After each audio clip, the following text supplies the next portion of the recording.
Juste avant que la vidéo commence, tu dois absolument savoir que tu peux récupérer une formation gratuite Assure ton bull market comme un pro et en plus de ça un accès VIP au contenu exclusif. Défile dans la description de cette vidéo, clique sur le premier lien juste ici, clique sur obtenir gratuitement, remplis ce formulaire, trade sur notre plateforme partenaire BitGet et obtiens le contenu VIP qui te permettra de trader à mes côtés en suivant mes stratégies et un accès VIP sur mon Discord. Également, tu recevras automatiquement mon top 5 altcoin pour 2024. Tu peux retrouver une vidéo qui t'explique tout dans la description. Juste ici, bon visionnage. Bonjour à tous, j'espère que vous allez bien. On se retrouve pour le brief du vendredi 2 février 2024. On se fera un petit point Bitcoin, Ether et vous avez choisi en commentaire IMX qui a gagné aujourd'hui, qui a une charte qui est plutôt intéressante d'ailleurs. Et on parlera, je remets du coup en jeu Ethereum classique contre CKB pour le brief de lundi. Donc c'est à vous de choisir. L'asset qui revient le plus en commentaire sera analysé lundi. Et également demain, vous avez le versus qui sort demain matin. Je l'ai déjà tourné et il est hyper intéressant. Alors du coup, le Bitcoin qui consolide toujours sous une grosse zone de stop au-dessus des 43 970 $. Et également, on accumule une zone de stop assez importante au sud, entre 40 900 et 40 200 $. Donc pour moi, ce sont les zones à surveiller pour se positionner pour un mouvement directionnel. C'est-à-dire ceux qui veulent trouver des shorts vont essayer de les trouver dans les 45 400, 44 000, dans cette grosse zone d'imbalance ici. Ça va être une zone de résistance assez importante. Et également, ceux qui veulent trouver du long vont essayer de le trouver dans la zone ici, c'est-à-dire 40 900, 40 300 $. Pour moi, la première direction choisie sera assez importante. Si on ne chasse pas les stop-loss ici et qu'on va d'abord chercher la zone des 40 900, 40 300, pour moi, cette zone risque d'être une zone dans laquelle on est censé trouver un creux ascendant. Je l'ai déjà expliqué hier, mais ça reviendrait en fait à pullback le support ici qu'on avait vu. L'imbalance daily, donc c'est une zone qui est assez importante qu'on devrait maintenir pour tenter de former le double bottom et aller chercher plus haut. Par exemple, le retest de la résistance du haut de range. En revanche, si le marché vient d'abord déclencher les stops ici et se fait repousser, dans cette zone, pour moi, ça diminuera les probabilités de trouver un bottom et on pourrait faire de la continuation baissière. Donc pour moi, pour faire une continuation haussière, vous faudrait laisser tous ces stop-loss intacts, les garder pour plus tard, d'abord nettoyer les acheteurs et ensuite se servir de tous ces vendeurs qui sont en train de shorter les bitcoins pour les short squeeze et ça nous ramènerait plus haut. J'ai pas plus de choses à dire honnêtement, sincèrement. En horaire, on a une petite dynamique baissière qui s'est mise en place, qui est pas très forte pour le moment, mais quand même ici, sommet, creux, sommet descendant, creux descendant, sommet descendant, enfin creux descendant, pardon, sommet descendant pour le moment. Et pour l'instant, le marché trouve des sommets en RLZ short. Si on prend notre petit fib, 61,8, 78,6, on refait exactement la même chose ici, 61,8, 78,6, c'est la zone dans laquelle, pour l'instant, notre marché trouve un top à chaque fois qu'il rebondit. C'est ce qui fait justement qu'on accumule beaucoup de stops et de liquidations dans cette imbalance qui serait une excellente zone pour une smart money, pour recharger, reprendre des positions vendeuses, s'exposer à la vente sur ce marché si un top est en train de se former. Vous vous souvenez, le fait d'avoir cassé le dernier creux ascendant pourrait ouvrir une opportunité à trouver un sommet descendant cette fois-ci, probablement au contact de la résistance, dans l'imbalance ici, à l'approche de la zone de rechargement de short, pour retourner le marché. En revanche, si le prix, comme je l'ai déjà dit plein de fois, ne trouve pas faiblesse ici et reste fort, on ira chercher un nouveau sommet. Quoi qu'il en soit, dans cette zone d'indécision, pour moi, il faut se hedger. Pour ceux qui ne comprennent pas ce que ça veut dire, se hedger, ça veut dire avoir un risque zéro sur le marché, ou en tout cas réduire son risque. C'est-à-dire que ça monte, que ça baisse, le portefeuille n'est pas impacté, que ce soit positivement ou négativement. Si là, j'ai que du Bitcoin dans mon wallet et que le Bitcoin chute, je perds de l'argent, mon wallet perd de la valeur. J'ai une perte latente. Si le Bitcoin monte, j'ai un gain latent jusqu'à ce que je prenne des bénéfices. Si je me hedge, que ça monte ou que ça baisse, je perds rien, je gagne rien. L'objectif, c'est de se couvrir d'une chute du marché, tout comme on peut se hedger si on est short. Mais là, on va parler de hedge pour ceux qui sont à l'achat. Ceux qui sont à l'achat, ce serait une zone de hedge intéressante. Ça veut dire, par exemple, prendre des bénéfices, couper la position temporairement pour la racheter plus tard, si la zone elle casse par exemple, ou racheter plus bas, ou ouvrir un short de l'équivalent de ce qu'on a en spot. Imaginons j'ai 2000 € de Bitcoin, je peux shorter pour 2000 € le Bitcoin. Si je veux pas me hedger à 100%, que je veux réduire mon risque par exemple de moitié, et que je veux diminuer la volatilité de Bitcoin, je peux le faire, sans bien sûr impacter le cours, c'est pas moi qui vais contrôler le prix. Ce que je vais faire pour diminuer la volatilité de mon portefeuille, c'est simplement me hedger de moitié, c'est-à-dire shorter le Bitcoin pour 1000 euros.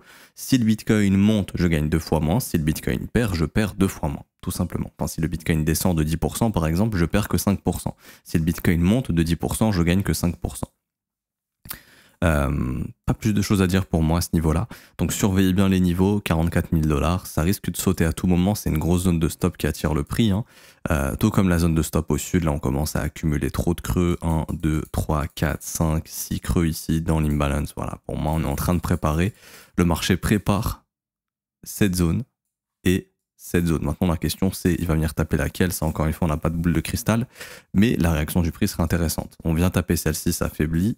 Pour moi, c'est une possibilité de short pour racheter son short là-bas, donc dans la zone que je vous ai dit juste avant. Et si jamais d'abord on va chercher les stop loss ici, par la suite, l'objectif ce sera de venir récupérer les stops plus haut, avec une invalidation bien sûr si le marché perd cette zone. Pour moi, trader là entre ces deux bornes, c'est un peu justement un peu dangereux dans le sens où vous allez apporter de la liquidité clairement à ceux qui veulent se positionner ici et ici. Ok, pas plus de choses à dire pour BTC. On est bon. Également pour ETH, vous vous souvenez, tant qu'Ethereum ne vient pas casser son haut de range, il ne se passera rien, il n'y aura pas d'accélération du prix, on a encore du mal à venir casser ce haut de range. On a formé un range dans un range, enfin en tout cas on a formé une zone de combat avec ce plus bas ici et ce plus haut ici. Donc aux environs des 2167 $ et 2393 $.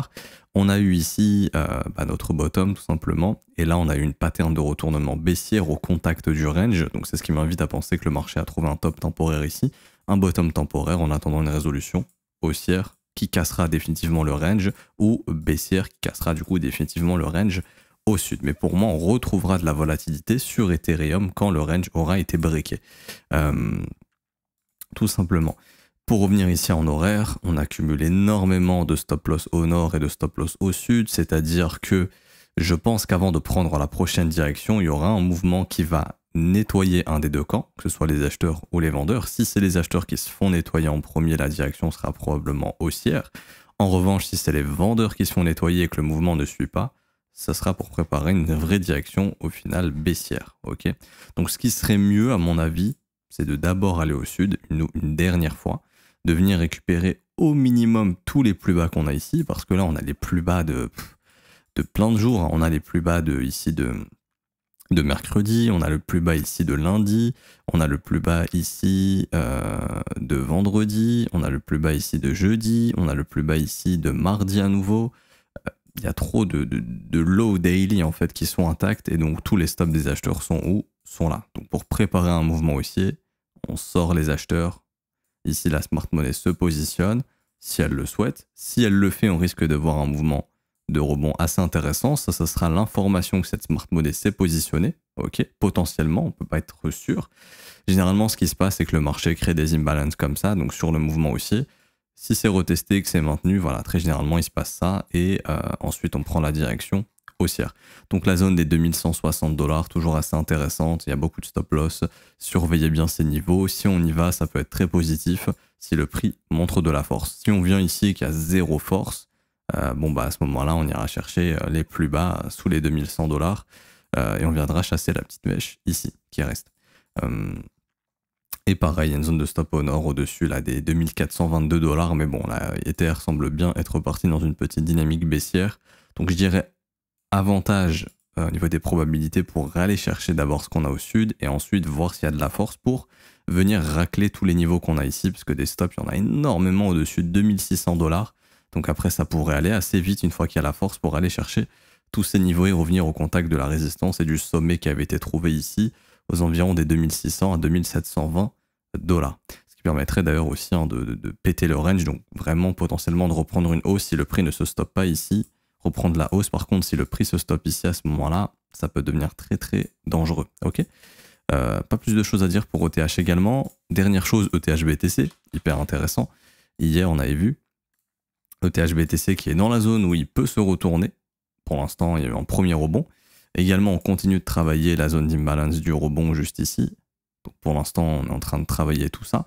Si la zone cède, à ce moment-là, il faudra s'attendre un plus bas depuis ce premier rebond qu'on a eu. Après, bien sûr, hein, il reste énormément de zones de prix à travailler.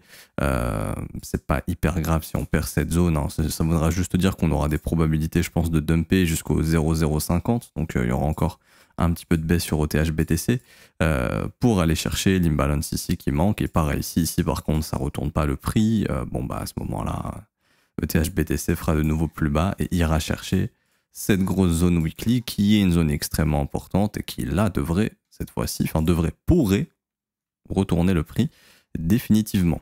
Pareil, ce que je surveille sur ETH BTC, c'est tout simplement, des fois ça arrive, le prix en fait crée un maximum de consolidation, swipe tout ça, réintègre, et là on va dans l'autre sens. Donc là c'est ce que je surveillerai également.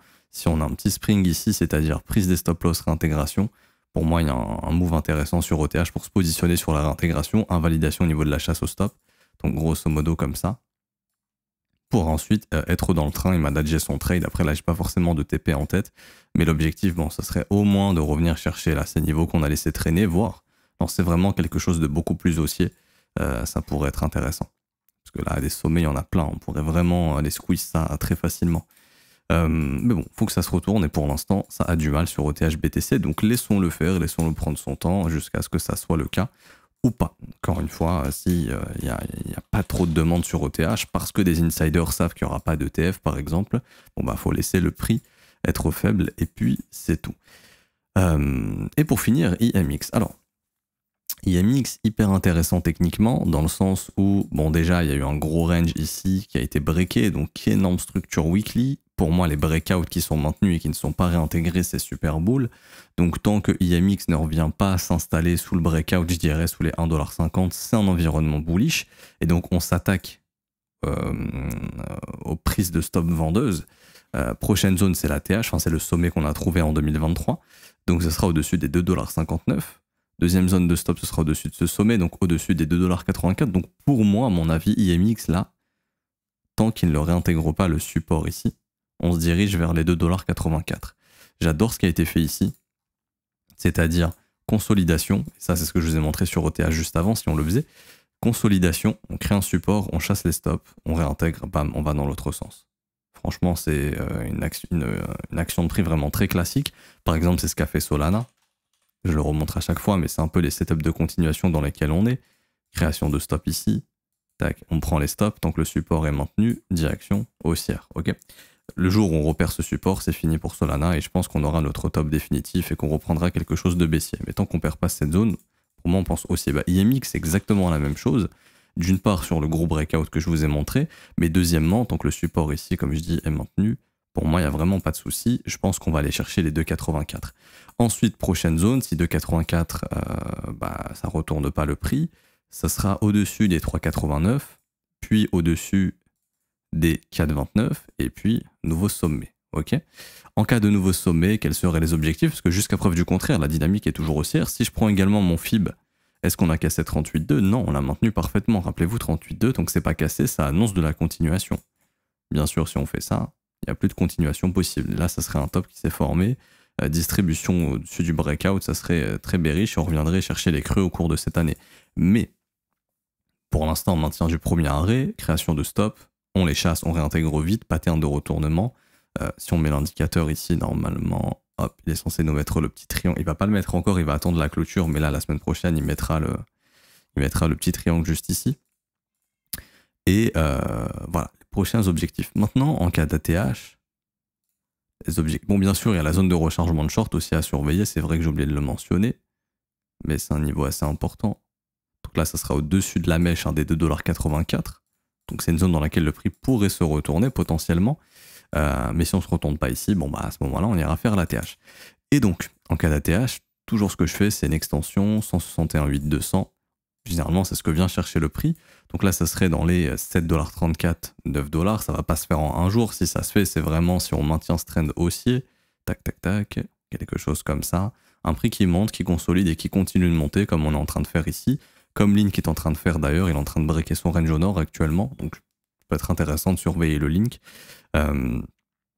Et également, autre objectif mathématique, le gros range qu'on a breaké ici. Hop, je prends le point bas, je prends le point haut et on va voir des extensions. Donc 1,914, c'est le premier objectif qu'on a atteint quasiment, il manquait rien du tout. 3,14, c'est dans ces zones de stop au niveau des 4,15 $. Et 5,08, 6,28 également, ce serait l'objectif à venir déclencher de cette grosse structure haussière ici.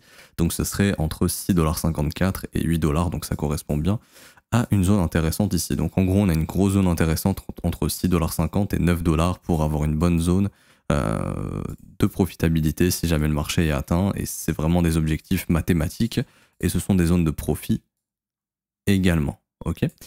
Je vois pas plus de choses à dire sur IMX en weekly. Maintenant en daily. Hop. Ici en daily, bon, maintien du premier arrêt, super. Chasse des stops juste ici. Donc là, on va pouvoir l'identifier. Tac. Les stops ont été déclenchés. Je supprime le support pour le moment. Belle impulsion haussière pour l'instant. Ce qui serait positif, c'est d'aller casser le dernier sommet qui est là. Donc les 2,32 $. Parce que là, ce qui est toujours possible, malheureusement, pour IMX, c'est de trouver un sommet dans la zone de rechargement de short et on y est. Pour suivre cette dynamique baissière qu'on a instaurée ici. C'est-à-dire que là, quand je regarde mes sommets, ils sont descendants pour l'instant. Sommet descendant, sommet descendant, sommet descendant. On peut très bien trouver un sommet ici. Je peux diminuer l'unité de temps pour essayer de trouver une zone qui pourrait justifier tout ça. J'en vois pas réellement. En H1, est-ce qu'on a laissé traîner quelque chose ? Par des résistances, il n'y a pas grand chose. Il y avait un peu d'imbalance ici à 2,19 $. Bon, on est en plein dessus. Il y avait une zone de stop également. Bon, on y est. Voilà, si le prix faiblit ici, ça pourrait marquer un top. Si ça faiblit pas ici, on va continuer. Mais grosso modo, ce que vous devez retenir, c'est qu'il y a quand même une toute petite dynamique baissière. Maintenant, ce qui est bien, c'est qu'on a une petite structure haussière ici, le petit W qui a été maintenu. Et là, on pousse, on fait des creux et des sommets ascendants. Mais ouais, il faudrait casser ce petit sommet ici qu'on va noter aux environs des 2,32 $. Si on casse ça, pour moi, il y a tout ce qu'il faut pour aller faire un nouveau sommet, récupérer tous les stops qui ont été accumulés et se diriger vers les 2,84 $. Malheureusement, si on casse pas ce sommet, il est tout à fait possible de trouver un sommet descendant et au final, casser le premier arrêt. Alors, si on casse le support, et donc à ce moment-là, ça retracera plus. C'est-à-dire potentiellement la zone de rechargement. Ok. Ici. Parce qu'en fait, on formerait un M-top qui confirmerait la fin de ce mouvement haussier qui a duré de octobre 2023 jusqu'à décembre et on aurait le M-top. En revanche, si ça M-top pas ici, mais que ça confirme bien le breakout, qu'on fait bien un nouveau sommet, il n'y a pas de problème, direction haussière et on pourrait penser saisonnalité, c'est-à-dire sell in man go et peut-être donc une vente au printemps. Au printemps, au mois de mai, on a potentiellement ETF d'Ethereum s'il est approuvé. On a également l'halving du Bitcoin au mois d'avril. Enfin, on a l'halving du Bitcoin au mois d'avril, donc il y a quand même du narratif haussier sur ce marché jusqu'à ce fameux sell in man go. Donc ça pourrait justifier que des alts comme ça qui sont fortes, parce qu'il y a des alts qui sont moins fortes que d'autres, IMX est plutôt forte, pourraient pumper pendant encore plusieurs semaines jusqu'à ces fenêtres de vente. Après, bien sûr, ça peut top avant, mais ce seraient des objectifs. Donc ouais, plutôt positif pour IMX, tant qu'on perd pas, je dirais, les 1,60 $, 1,70 $, c'est positif. Si on commence à perdre cette zone, pour moi, il n'y a plus trop de positivité ici. Je pense qu'on repassera dans un trend baissier. Donc à ce moment-là, il faudra poser des buy limits plus bas pour recharger plus bas, tout simplement. Zone de rechargement qui est entre 1,22 $ et 84 centimes. Ça peut être des objectifs intéressants dans un premier temps. Mais bon, honnêtement, là, tant qu'on ne réintègre pas le support, pour moi, bullish et direction 2,84 et plus s'il y a de la force par la suite. Je m'arrête ici pour aujourd'hui, j'espère que ça vous aura plu. Si c'est le cas, n'hésitez pas à laisser un petit pouce bleu, vous abonner si ce n'est pas déjà fait. Également, vous avez une formation gratuite qui vous attend en commentaire épinglé, donc vous descendez dans les commentaires, vous regardez le premier lien que j'ai encadré en rouge ici sur l'écran, école-le-tron-fzco.com, débute comme un pro. Vous cliquez sur ce lien, ça va vous ramener sur notre formulaire juste ici. Hop, vous cliquez sur obtenir gratuitement. Une fois que ça c'est fait, vous cliquez ici sur ce lien, inscris-toi sur BitGet, vous cliquez sur le lien, ça va s'ouvrir. C'est notre plateforme partenaire. Vous vous inscrivez, c'est gratuit, vous mettez un mail, un mot de passe, vous cochez ici le policy, je ne connais plus le terme en français, les conditions d'utilisation. Vous faites créer votre compte et ensuite, une fois que ça c'est fait, ça va vous connecter sur la plateforme. En haut à gauche, vous avez votre tableau de bord. Ici, vous cliquez dessus et là, vous copiez votre ID utilisateur. Ok, donc là, il y a un petit bouton pour copier, vous appuyez dessus, ça va le copier. Vous revenez sur notre formulaire, vous allez dans identifiant BitGet, vous collez cet identifiant que vous venez de copier et vous mettez votre mail. Une fois que vous avez fait ça, vous cliquez sur recevoir gratuitement et Dans 1 heure à 2 heures grand maximum, vous aurez la formation dans votre boîte mail. Ça peut aller plus vite, ça peut mettre 10 minutes, 15 minutes, ça peut mettre 1 heure. Mais c'est le jour même, en tout cas, vous aurez la formation. C'est une formation gratuite ici où je vous apprends à acheter vos premières cryptos, à sécuriser vos crypto-monnaies. Également, je vous donne un plan clé en main ici où je vous donne un plan clé en main, comment acheter, quand vendre, etc., etc., comment prendre des bénéfices, comment identifier les bonnes patterns, les bonnes structures de marché, etc., etc. Et ensuite, vous avez également accès au VIP. Donc le VIP, c'est déjà des cours qui ont déjà été tournés, donc des streams en direct qui ont été tournés, qui vous apprennent pas mal de concepts pour vraiment vous former au day trading, ok, gestion du risque, concept, psychologie, etc., etc., etc. On apprend tout ça. Également, vous avez mon top 5 altcoin qui a déjà été tourné. Je vous sors un top 10 pour 2024. En plus de ça, il y a une vidéo que j'ai faite récemment sur un Spring de Wyckoff. Donc, c'est une stratégie d'accumulation qui pourrait offrir de bonnes entrées sur beaucoup de cryptos. Et il y a une prochaine vidéo qui arrive bientôt, donc la 2.0 sur le Spring de Wyckoff. Et pour être VIP, c'est gratuit également. Il vous suffit juste de trader sur la plateforme. Ok, vous tradez sur la plateforme pendant 3-4 jours. Notre système va détecter que vous tradez sur la plateforme et votre accès au VIP va être automatique. Également, on vous a mis dans le Discord un petit tuto. Donc c'est un bot que vous pouvez setup qui va simplement vous donner l'accès au VIP également sans que vous ayez à rien faire ou quasiment rien à faire. Ok, ça c'est dans le Discord, c'est dans rejoindre VIP, vous avez la vidéo juste ici. Et vous pouvez aussi suivre les performances du VIP si ça vous intéresse. On va sortir quelque chose qui va être exceptionnel très bientôt, on continue de bosser dessus. Mais en tout cas, si vous voulez suivre nos trades, avoir des idées de trade, c'est dans le Discord également. Pour ceux qui veulent rejoindre l'école, donc ça, c'est-à-dire se former à mes côtés tous les jours du lundi au vendredi à partir de 7h du matin jusqu'à 8h30, on analyse les marchés ensemble, je réponds à vos questions, on voit des opportunités ensemble, on voit des concepts ensemble, on fait de l'analyse technique ensemble, je réponds également à vos questions, que ce soit de l'analyse technique, gestion du risque, etc. etc. Ça se passe dans l'école, donc c'est le 4e lien en commentaire épinglé de la vidéo, rejoindre l'école, école.letronfzco.com, vous cliquez sur ce lien, vous pouvez prendre votre abonnement. En bonus, vous avez également une formation de 19h qui vous est offerte, que je vous montre juste ici. En plus de la formation gratuite, si vous prenez la formation gratuite également. Donc vous avez ici fondation des bases, analyse du prix, localisation, structure, momentum, setup, psychologie et sentiment, order flow, analyse fondamentale, 19 heures de cours vidéo, plus exercices, cours écrits, examens et quiz pour valider vos compétences. C'est sans engagement, vous pouvez annuler le renouvellement quand vous le souhaitez. Ça commence à partir de 49 € par mois. Il y a les offres 3 mois, 6 mois et 12 mois qui ont des réductions. On a actuellement 36% de réduction sur l'offre 12 mois. C'est en commentaire épinglé pour nous rejoindre. N'hésitez pas, vous êtes les bienvenus. Moi, je m'arrête ici pour aujourd'hui. Bon week-end à tous. On se retrouve demain pour la vidéo versus ou lundi pour un prochain brief. Ciao, ciao.